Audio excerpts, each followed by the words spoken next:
Bismillahirrahmanirrahim. Assalamualaikum warahmatullahi wabarakatuh. Alhamdulillah allazi khalaqal mauta wal hayah liyabluwakum ayyukum ahsanu amala wa huwal azizul ghafur. Asyhadu an la ilaha illallah wa asyhadu anna Muhammadan Rasulullah. Allahumma shalli ala sayyidina Muhammad wa ala alihi wa sahbihi ajma'in. Dalam kesempatan singkat ini kita ingin bercerita tentang salah satu hadis Rasulullah Sallallahu Alaihi Wasallam yang diriwayatkan oleh Zaid bin Thabit radhiyallahu anhu, bahwa sesungguhnya Rasulullah Sallallahu Alaihi Wasallam bersabda, "Alaikum bis salati fi buyutikum. Fa inna khaira salatil mar'i fi baitihi illa salatal maktubah." Kata Rasulullah sallallahu alaihi wasallam dalam hadis yang diriwayatkan oleh Bukhari dan Muslim ini, masing-masing di nomor 5672 untuk riwayat Bukharinya dan Muslim 781. Kata Rasulullah sallallahu alaihi wasallam bahwa alaikum bis salati fi buyutikum, hendaklah kamu salat di rumah kamu masing-masing. Ini umum. Belum kita lihat salat yang mana. Apakah salat wajib, salat sunnah atau yang lainnya. Untuk melihat salat yang mana yang dimaksud oleh Rasulullah sallallahu alaihi wasallam ini, kita teruskan hadisnya.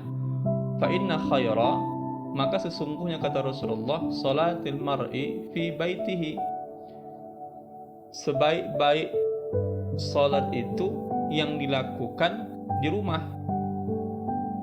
Ini juga masih umum.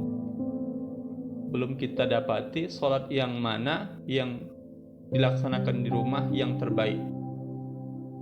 Kemudian Rasulullah Sallallahu Alaihi Wasallam meneruskan, illa salatal maktubah, terkecuali kata Rasulullah salat-salat maktubah, salat-salat fardu, yakni salat 5 waktu yang diwajibkan kepada setiap muslimin dan muslimat yang sudah mencapai usia baligh. Maka saudara-saudari yang dimuliakan Allah Subhanahu wa taala, yang pertama yang harus kita fahami dalam hadis ini, bahwa yang dimaksud oleh Rasulullah sallallahu alaihi wasallam, salat yang terbaik yang dilakukan di rumah itu adalah salat sunnah, bukan salat yang wajib.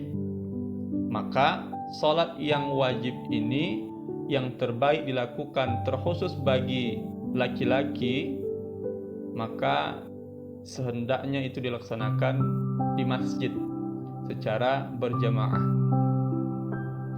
Oleh sebab itu, ini merupakan bagian dari anjuran bagi kita, para lelaki yang beriman yang sudah mencapai usia baligh, maka selagi tidak menemukan rukhsah, tidak menemukan sesuatu sebab yang menghilangkan keharusan kita untuk menuju masjid, melaksanakan salat berjamaah di masjid, khusus bagi salat-salat yang wajib, maka hendaklah kita tetap menuju masjid untuk melaksanakan salat-salat yang maktubah atau salat-salat fardu.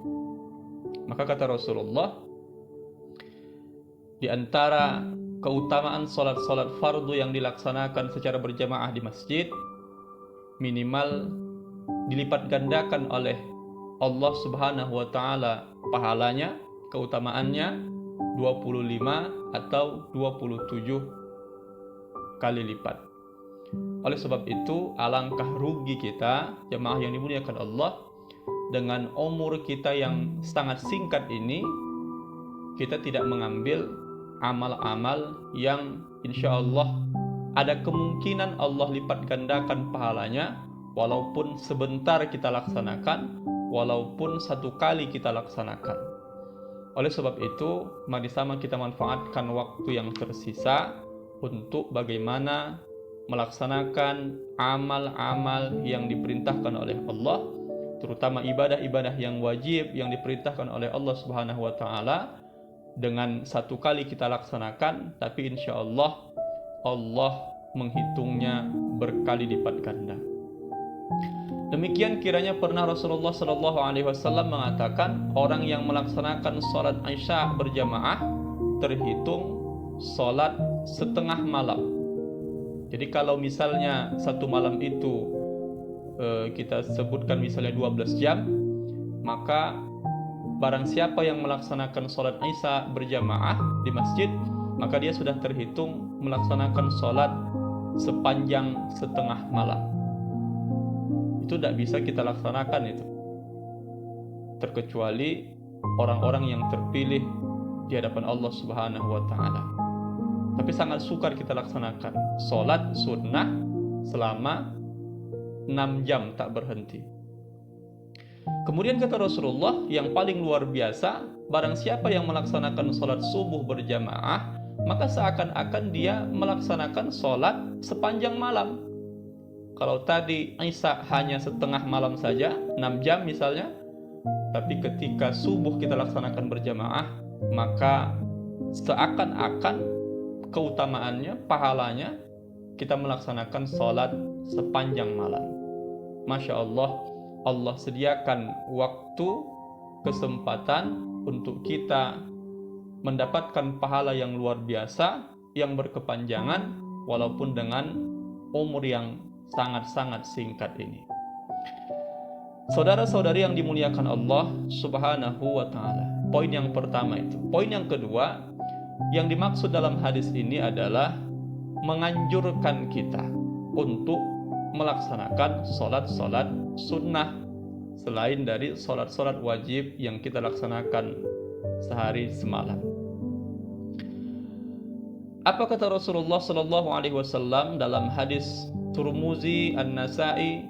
Kata Rasulullah, ketika berbicara tentang hadis tentang amal yang paling pertama dihisab oleh Allah ketika nanti di yaumil akhir, tentang masalah salat. Awwalu ma yuhasabu bihil abdu yaumal qiyamati shalah. Fa in saluhat saluha sairu amalihi wa in fasadat fasada sairu amalihi. Nanti kata Rasulullah, pertama kali yang harus kita pertanggungjawabkan dan menjadi satu-satunya amal penentu diterima atau tidak diterimanya amalan kita selama di dunia ini yang kita laksanakan. Jadi penentu ibadah haji kita diterima atau tidak, jadi penentu ibadah sedekah kita diterima atau tidak, menjadi penentu pokoknya semua amal yang kita laksanakan, inilah yang akan menjadi penentu. Amal yang satu inilah yang akan menjadi penentu, diterima atau tak diterima. Apa amal yang penentu itu? As-shalah, salat. Wa in fasadat, kalau buruk salat kita, tak diterima oleh Allah, maka buruk semua, terhitung rusak semua amal yang kita laksanakan di dunia ini. Nah, senada dengan hadis tersebut dalam riwayat Tirmidzi An-Nasa'i ini, Rasulullah Shallallahu Alaihi Wasallam kemudian menerangkan, wa inin taqasa min faridah, seandainya nanti ketika dihisab masing-masing amal salat yang wajib kita di akhirat, kemudian terdapat kekurangan, terdapat kelemahan di dalam salat kita, mungkin kurang dalam syarat rukunnya, sahnya, mungkin kurang dalam nilai tumakninahnya, kurang dari khusyuknya, kurang dari bacaannya, dan lain sebagainya. Maka kata Rasulullah sallallahu alaihi wasallam, qala ar-rabbu maka Allah Subhanahu wa taala mengatakan, unzuru hal li'abdi min tasawwu'in fayukmalu biha man taqasa minal faridah summa yakunu sairu amalihi ala zalik. Maka kata Rasulullah, ketika nanti terdapat kelemahan dan kekurangan min faridah dari salat-salat fardu kita, maka Allah Subhanahu wa taala memerintahkan kepada malaikat, unzuru, lihatlah kepada hamba tersebut, hal li'abdi min tatawwu', apakah dari hambaku tersebut ada dulu selama di dunia selain salat-salat wajib dia mengikutinya dengan salat-salat sunnah. Oleh sebab itu, jamaah yang dimuliakan Allah Subhanahu wa taala, inilah pentingnya kita melaksanakan salat-salat sunnah selain dari salat wajib yang diberikan kepada kita. Misalnya, salat-salat sunnah itu salat yang mengikuti salat wajib. Ada qabliyah, ada ba'diyah. Ba'diyah maghrib, ba'diyah isya, qabliyah subuh. Kata Rasulullah, barang siapa yang mau melaksanakan 2 rakaat sebelum salat subuh, maka salat yang 2 rakaat yang dilakukannya itu khairum minad dunya wa ma fiha. 2 rakaat itu jika ditimbang, jika diukur kebaikannya dengan kebahagiaan dunia dan akhirat, maka kebaikan 2 rakaat sebelum subuh yang kita laksanakan itu jauh lebih baik, jauh lebih mulia dibandingkan kemuliaan dan kemewahan yang Allah titipkan di dunia, di langit dan di bumi ini. Oleh sebab itu, jemaah yang dimuliakan Allah, sekali lagi mari kita manfaatkan sisa umur kita yang singkat ini untuk mengamalkan ibadah kepada Allah Subhanahu wa taala yang memiliki kualitas kemuliaan yang tinggi, yang pahalanya dilipat gandakan oleh Allah Subhanahu wa taala.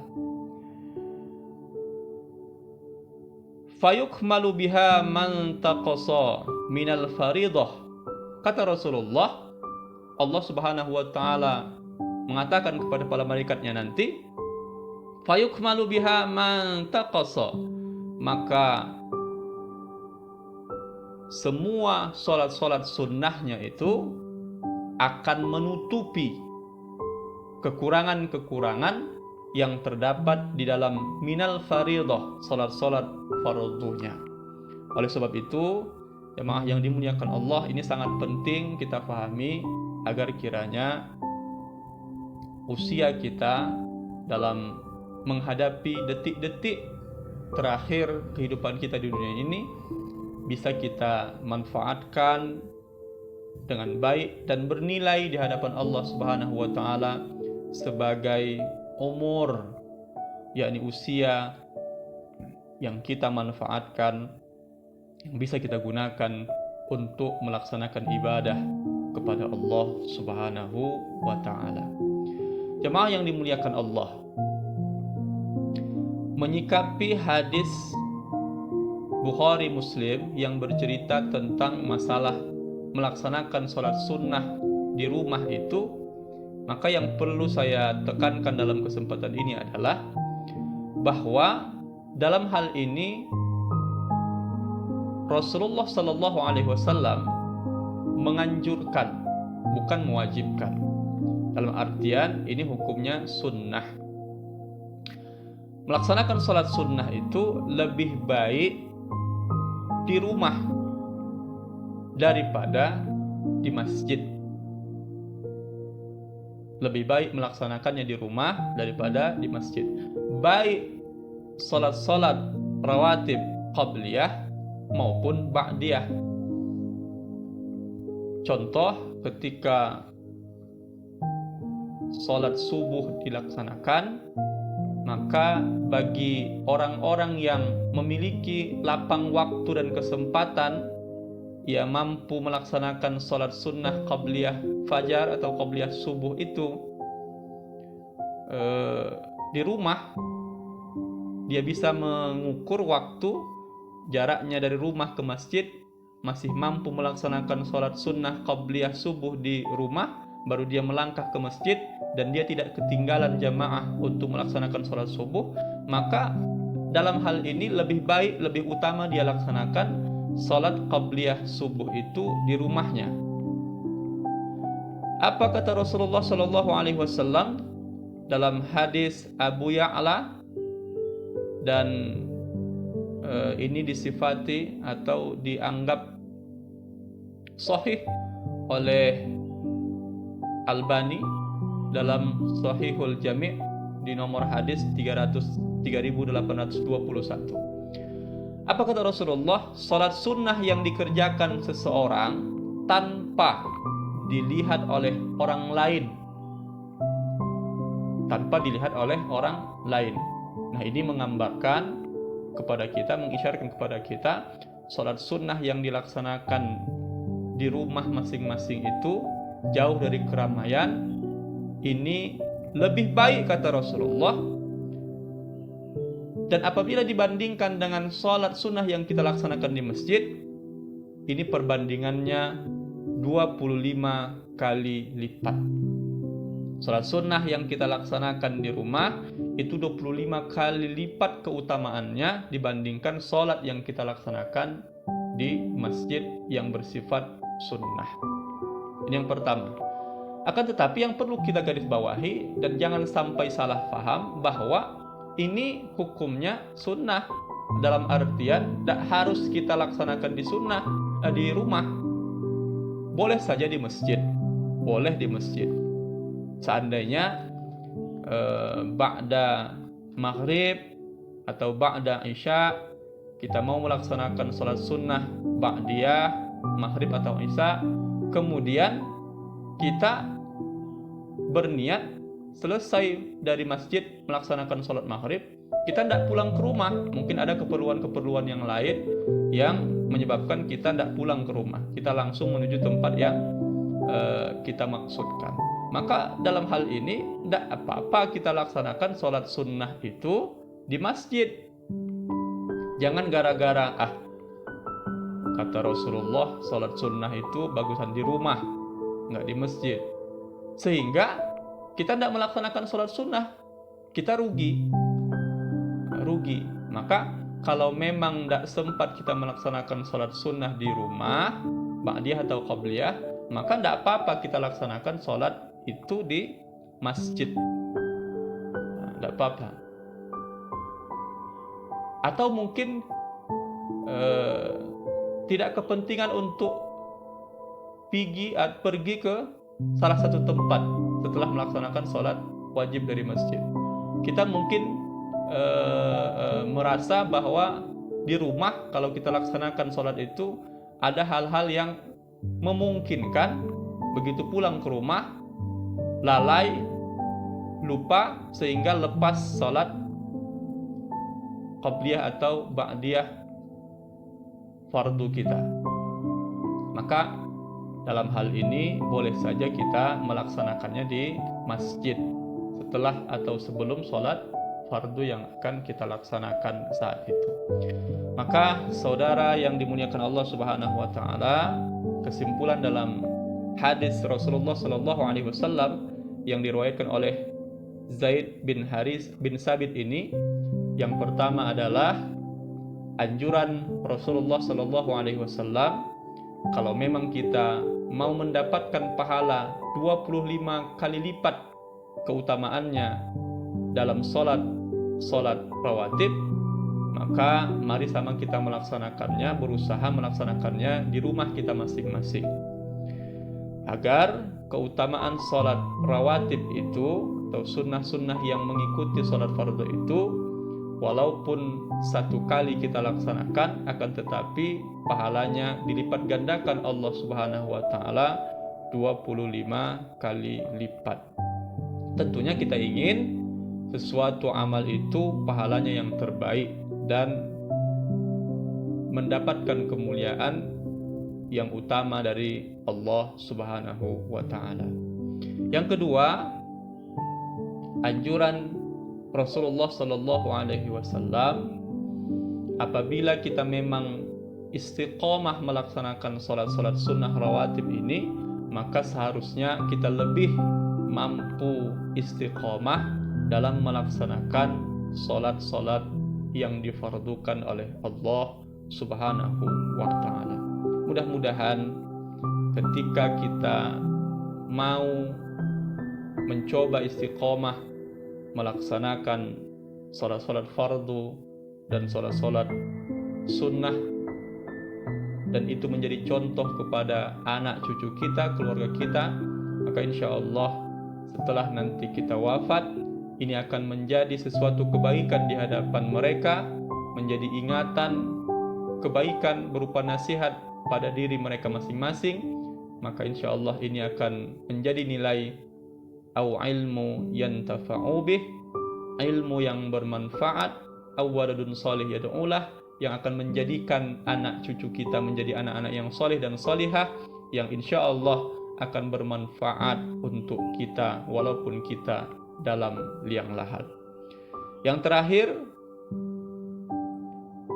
di dalam hadis Rasulullah sallallahu alaihi wasallam ini menceritakan kepada kita keutamaan tentang masalah salat sunnah. Kalau salat sunnah saja luar biasa keutamaannya, apalagi salat wajib, salat fardu yang seharusnya kita laksanakan sehari semalam, dalam artian pada waktunya masing-masing. Maka mari sama kita kuatkan diri kita kuatkan hati kita untuk bisa istiqomah semaksimal mungkin melaksanakan salat fardu kita, dan insya Allah kita tergolong kepada orang-orang yang selamat atas semua amal yang telah kita laksanakan dalam dunia ini. Wallahu alam. Subhanakallahumma wa bihamdik, asyhadu an la ilaha illa anta, astaghfiruka wa atubu ilaik. Wa sallallahu wa sallam alaihi walhamdulillah.